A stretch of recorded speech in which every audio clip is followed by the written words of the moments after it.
Good morning, YouTube, and welcome to another video by the Happy Woodworker.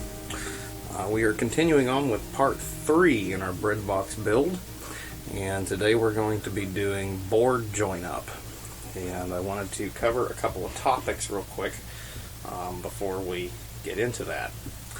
So when you're choosing your lumber to build your project, you've got your pieces cut. Next you've got to decide, how am I going to join these together? What I've got laid out here today is 4 boards that are going to make up our 2 sides. And I've got one side here, one side here. I'll pull down a template so you can see. We're going to set this in, and we'll trace our line, and then we'll have our side, and we'll do this on each side. Before I can do that, though, I have to make a couple of decisions, such as I've been sitting here for probably 15 minutes before I started filming, just deciding what grain patterns I want where. I want to be happy with the surface that I'm going to have.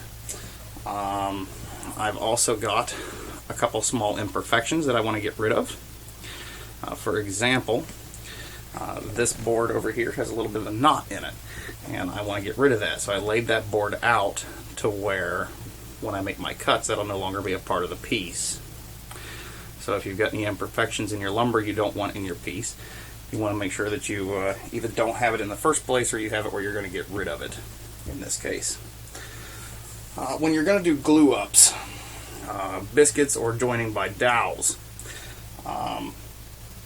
anytime I'm putting 2 boards together, I'm also looking at the grain pattern in my end grain. The old school train of thought on this is that you should have alternating grain pattern, meaning you should have one coming this way and one coming this way.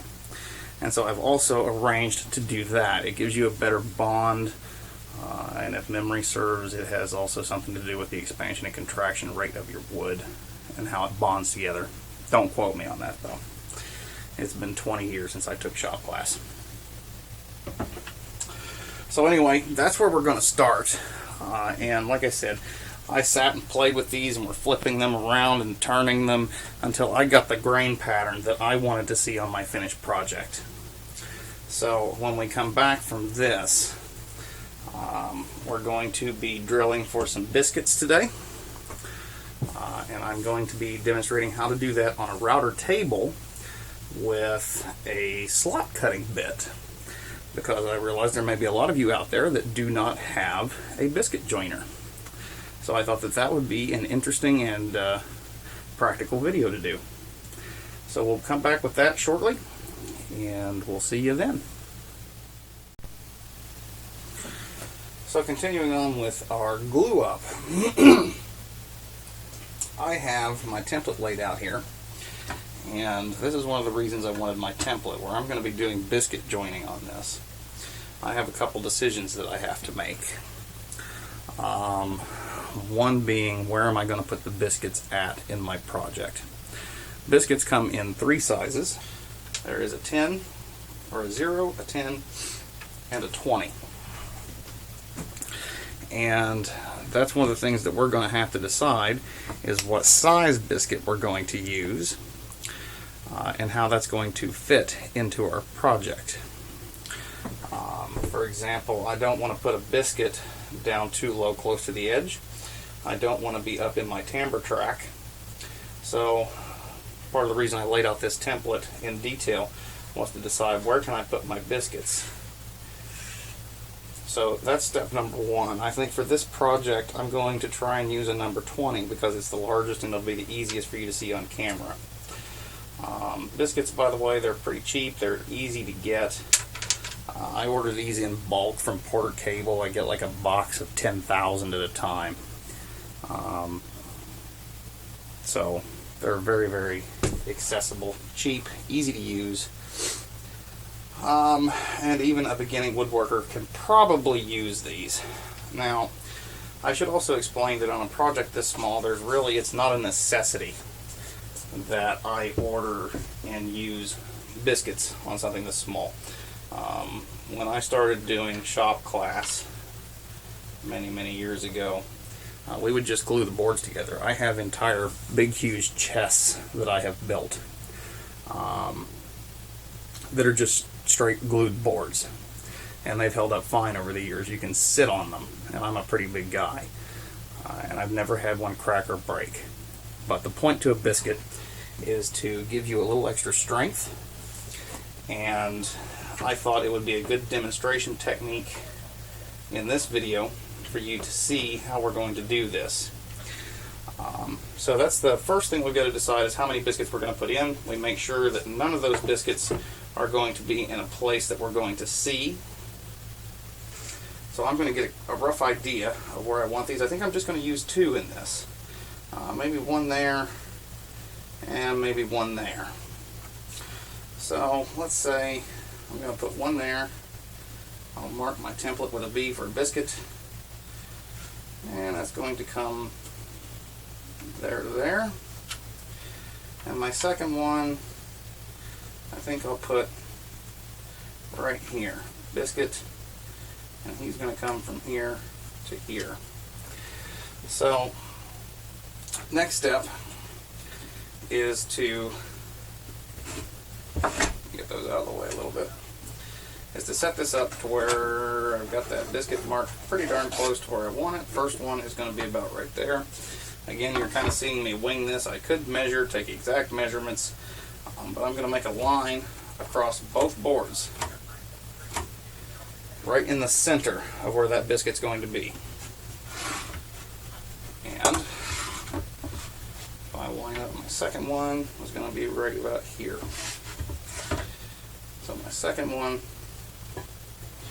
and it's also important to make sure that you have your boards lined up properly to do this. I've got them set where I want them. Everything is nice and level along this bottom edge, because that bottom edge is pretty much my guideline right now. If I've got one board that's sitting up like this, then when I go to drill these, they're not going to be correct, right? So I've got 1 line across here. I'm going to put 1 line across here. And then when I go in to do my, that one didn't quite transfer the way I wanted it to. When I go in to do my cut, I'll have these marked the way that I want them. Now I'm also going to mark an up on the bottom here. That's just a personal note. I'll explain that later. And now we need to do the other side. Let's make sure everything is pushed tightly together. The bottom edge is even. And actually, I can probably just line these up with each other and figure out what I want to do from lining them up.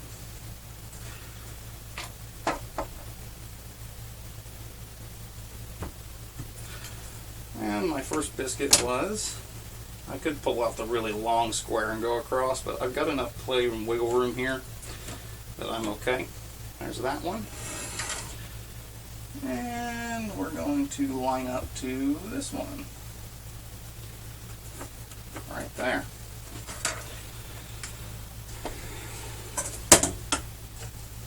So there we go. I will not have a biscuit anywhere near where I'm going to be cutting my timbre track. And I'm also, good point on this, you're going to see me make a change to my plan. Occasionally I do change things.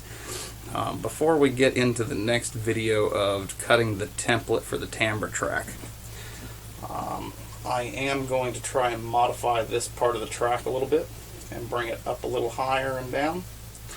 I was worried that my timbre may jam in some of these really aggressive curves. So I'm going to try and extend this up right to the very bottom edge where this faceplate comes down. We're going to stop that faceplate up in here and bring this so it has a more rounded appearance, and it also kind of fills in this gap a little bit right here. So you are going to see me change my plan a little bit before we cut the timbre track template. But you'll see that in the next video. So I think that's everything that I needed to explain to you for this one. So when we come back, we'll be setting up a slot cutting bit on our router, and we will be cutting for biscuits. So we will see you when we come back with that segment. Thanks for watching.